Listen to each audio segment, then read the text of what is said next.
Le Canada contre-attaque, Ottawa impose à son tour des droits de douane aux États-Unis. La guerre commerciale s'intensifie entre les deux voisins. Friedrich Merz affirme que l'Allemagne fera payer le prix fort aux auteurs d'attaques hybrides, alors que l'enquête s'élargit sur un acte de sabotage présumé à l'aéroport de Leipzig. L'ONU et la Croix-Rouge réclament une réglementation des armes autonomes. Les deux organisations estiment que l'humanité est sur le point de franchir une ligne rouge morale.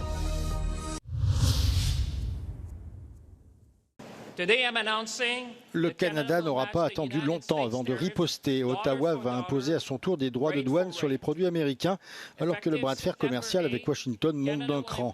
À partir du 8 septembre, certains produits venant des États-Unis seront taxés jusqu'à 50% pour un total de 17 milliards d'euros d'importation, a annoncé le ministre des Finances François-Philippe Champagne. Cette riposte intervient après la décision de Washington d'imposer des droits de 50% sur plus de 17 milliards d'euros de produits canadiens, à la suite de l'échec des négociations commerciales. Pour amortir le choc, Ottawa a prévu une enveloppe de 4,6 milliards d'euros pour aider les entreprises et les travailleurs concernés. Mais Donald Trump menace déjà d'aller plus loin.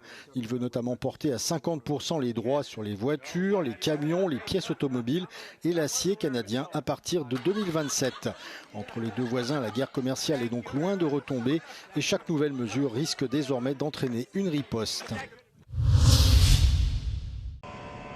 Le chancelier allemand Friedrich Merz met en garde les auteurs d'attaques hybrides contre son pays, alors que l'enquête se poursuit sur un acte de sabotage présumé à l'aéroport de Leipzig. Deutschland schreckt ab.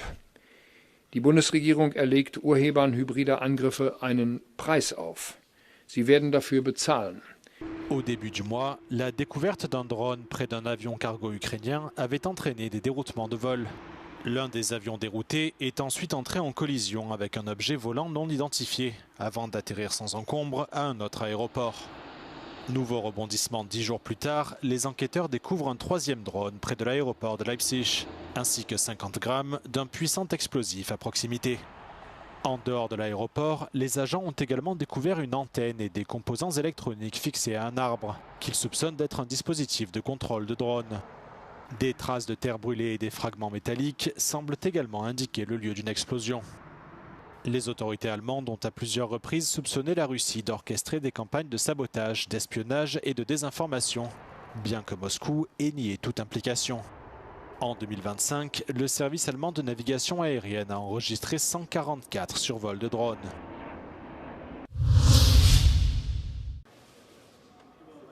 L'économie allemande a progressé plus que prévu au deuxième trimestre. Entre avril et juin, le PIB a augmenté de 0,3% par rapport au trimestre précédent, contre une estimation initiale de 0,2% selon les chiffres révisés par l'Office fédéral des statistiques. En glissement annuel, le PIB a augmenté de 1% contre 0,9% précédemment. Cette progression a notamment été soutenue par les exportations en hausse de 2%, tandis que la consommation des ménages et les dépenses publiques n'ont augmenté que de 0,1%. L'industrie montre également des signes d'amélioration. La production manufacturière a augmenté de 0,9%, tirée par les secteurs de la chimie et la fabrication d'équipements électriques. Autre signal encourageant, l'indice IFO du climat des affaires en Allemagne est passé de 86,7 points en juillet à 88,8 points en août. Toutefois, les prix élevés de l'énergie et la faiblesse de la demande intérieure restent des facteurs de risque. Le gouvernement allemand table désormais sur une croissance économique de 0,5% en 2006, en baisse par rapport à sa précédente prévision de 1%. Le gouvernement espagnol a annoncé une réforme des lois sur l'immigration et l'asile à la suite de la crise migratoire à Ceuta. Le Conseil des ministres a approuvé un projet de loi visant à aligner la législation espagnole sur le nouveau pacte migratoire de l'Union européenne. Cette décision intervient après de vives critiques concernant la gestion d'une crise qui a fait des dizaines de morts, submergé complètement Ceuta et est devenue l'une des plus graves de l'histoire récente de l'Espagne. Se ha impulsado la tramitación de una nueva ley reguladora de la protección internacional, así como una modificación parcial de la Ley de Derechos y Libertades de los Extranjeros y de su integración social. Son anteproyectos elaborados con un enfoque evidentemente garantista, de respeto a los derechos humanos de las personas migrantes, el mismo enfoque que nos llevó, como bien saben, a rechazar el reglamento de retorno a terceros países. Pero también es una perspectiva que conjuga la necesaria gestión de nuestras fronteras para garantizar la seguridad de nuestro país. La réforme introduit de nouveaux contrôles à Ceuta, Melilla et aux îles Canaries, ainsi qu'une procédure pouvant durer jusqu'à 12 semaines pour certaines demandes d'asile. Le gouvernement a également mis en place une structure de commandement unique pour gérer la crise, tandis que la ministre de la Défense, Margarita Robles, a présenté ses excuses aux habitants de Ceuta qui se sont sentis abandonnés.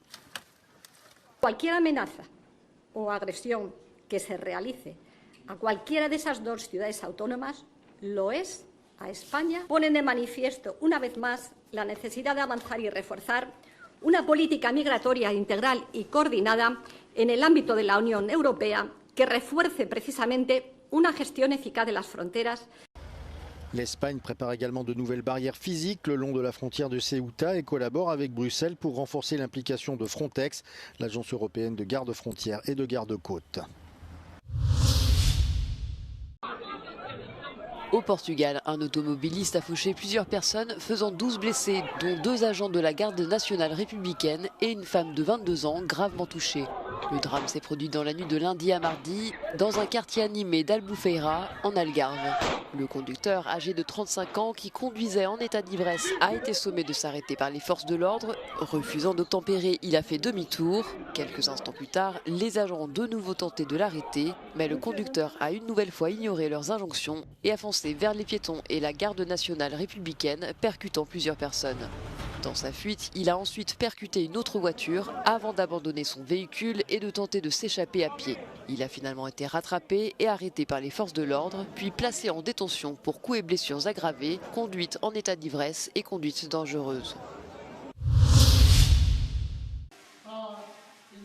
Les Nations Unies et la Croix-Rouge ont affirmé ce mardi que le monde était dangereusement proche d'un avenir où des armes autonomes, appelées robots tueurs, pourraient prendre des êtres humains pour cible.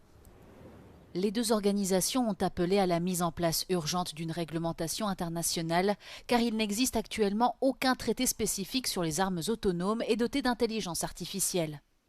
3 years ago, we called on states to establish specific provisions and restrictions on autonomous weapon systems. Today, we renew this call with even greater urgency. The fundamental concerns remain unchanged, but the risks have intensified. We are now dangerously close to crossing a moral red line, the autonomous targeting of humans by machines. En 2023 déjà, l'ONU et la Croix-Rouge ont appelé les États à mettre en place des interdictions et des restrictions concernant cette technologie en plein essor. Les systèmes d'armes autonomes sont capables de sélectionner des cibles et de tirer sur elles sans intervention humaine. À ce jour, aucune utilisation d'équipements de cette sorte n'a été confirmée, mais avec le recours massif aux drones de combat au Moyen-Orient et en Ukraine, certains craignent que ce cap ne soit bientôt franchi. Après plus de 3 ans de discussion, l'Assemblée générale des Nations unies décidera en novembre de la mise en place d'un premier traité consacré à cette question.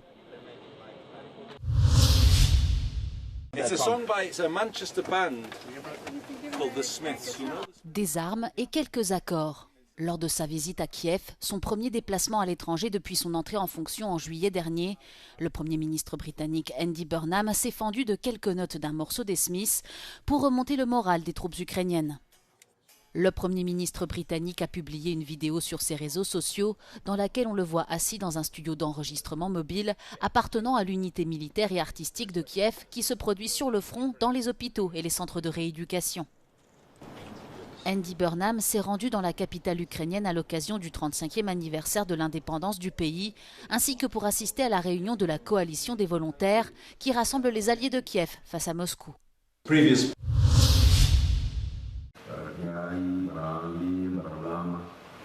En Indonésie, à Sumatra du Sud, ils sont venus demander de l'aide au ciel. Près de 3000 personnes se sont réunies pour une prière islamique spéciale afin d'implorer la pluie, alors que la province est confrontée à une sécheresse et à des incendies de plus en plus importants. Dans la cour du siège du gouverneur, habitants et responsables religieux ont prié ensemble. Autour d'eux, la fumée des incendies enveloppe déjà les routes et les bâtiments, réduisant fortement la visibilité. Pour le gouverneur Herman Derroux, cette prière vient en complément des opérations menées pour lutter contre les feux et faire face à la sécheresse. Mais elle est aussi, dit-il, un moment pour rassembler les habitants face à cette crise environnementale. L'île de Sumatra du Sud compte le plus grand nombre de foyers recensés en Indonésie avec plus de 1400 points chauds. En juillet, près de 100 000 hectares ont été ravagés par les flammes. Et alors que les incendies se poursuivent, les habitants n'attendent désormais plus qu'une chose, que la pluie finisse par tomber.